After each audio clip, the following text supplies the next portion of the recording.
This begs the question, where is the $2 billion allocated for the project? It has become apparent that there is more to this than meets the eyes. We are not merely witnessing a failure in the execution of a project. Rather, we are seeing a calculated effort to keep the refineries non-functional so that certain individuals can continue to benefit from the importation of refined petroleum products.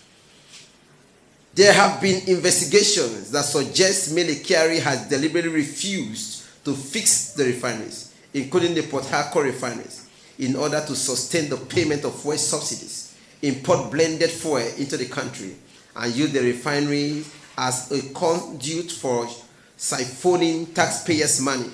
This is a gross betrayal of the trust of the Nigerian people and as far as cry for the philosophy of the APC. Evidently, the continued importation of fuel is not in the best interest of Nigerians. It enriches a few individuals that continue to wallow in enormous wealth. It enriches a few at the expense of the many. Mr. Kyari, instead of fulfilling his duty to the nation, has allegedly collaborated with rogue elements that own blending plants outside the country, allowing them to import adulterated oil into Nigeria. This has further sabotaged the efforts to make our refineries functional. It is a clear act of economic sabotage that must be condemned in every sense and in totality. Nevertheless, we are not here to just point fingers. As the conscience of the APC, we are asking President Bola Ahmed Tinubu, in the interests of transparency and good governance, to set up an independent judicial inquiry to probe Kyari and those involved in the management of the Port Harcourt Refinery project. This is not a matter that can be swept underneath the carpet. Nigerians deserve to know what has happened to the $2 billion that has been meant for the rehabilitation of the Port Harcourt refineries. The funds cannot simply vanish without accountability.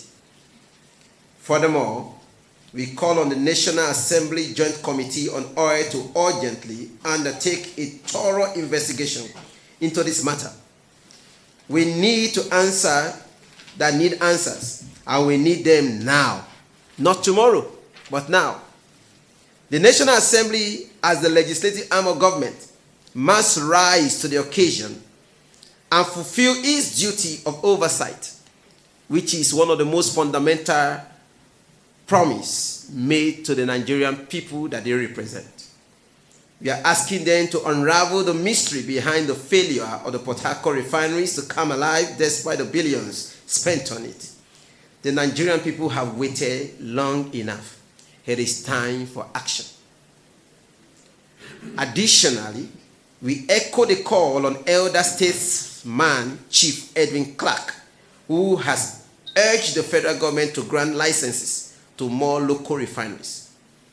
This will create competition, break the monopoly, and ensure full-scale local production and sale of refined crude oil in Nigeria.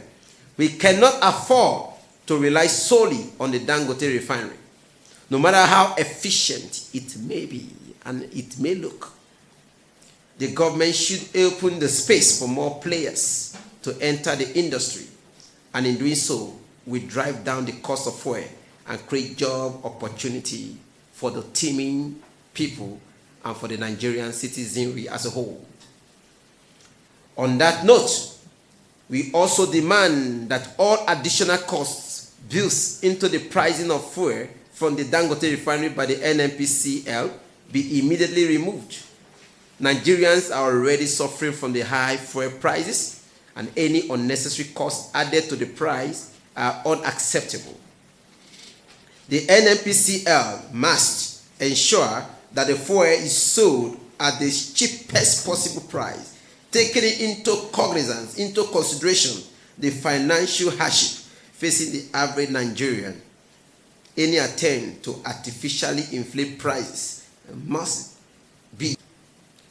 Thirdly, we call for the immediate end to fuel subsidies and the importation of blended fuel into the country. Nigeria has the capacity to refine its own oil. If we own the crude, then we can actually refine the oil and make it a domesticated oil.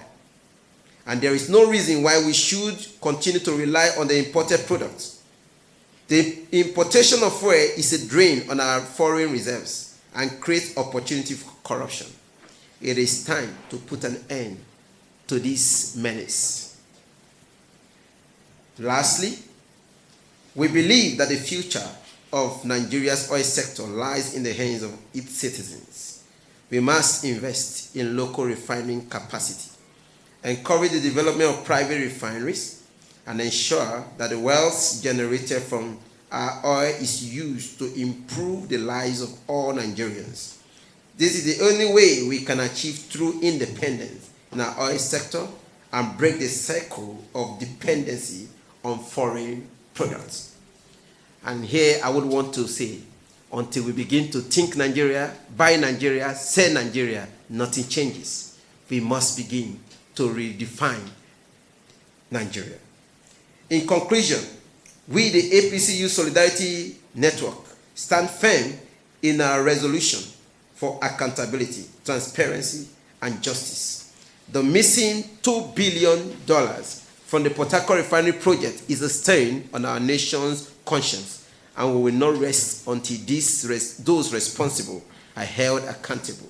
We call on His Excellency, President Bola Ahmed Asiwaju Tinubu, the man who is set to change the narratives, to redefine Nigeria, and to give the renewed hope, the National Assembly and all relevant authorities to heed our call, our clarion call, to take immediate and decisive action. Nigerians deserve better. The leadership in NNPCL is a disgrace to the country and an embarrassment to our country's image among the oil-producing countries worldwide. Our nation deserves better. It is time to fix the Port Harcourt refineries. It is time to recover the stolen $2 billion. It is time to put an end to the corruption and mismanagement that has plagued our oil sector for too long. May God bless Nigeria. May God bless the Federal Republic of Nigeria.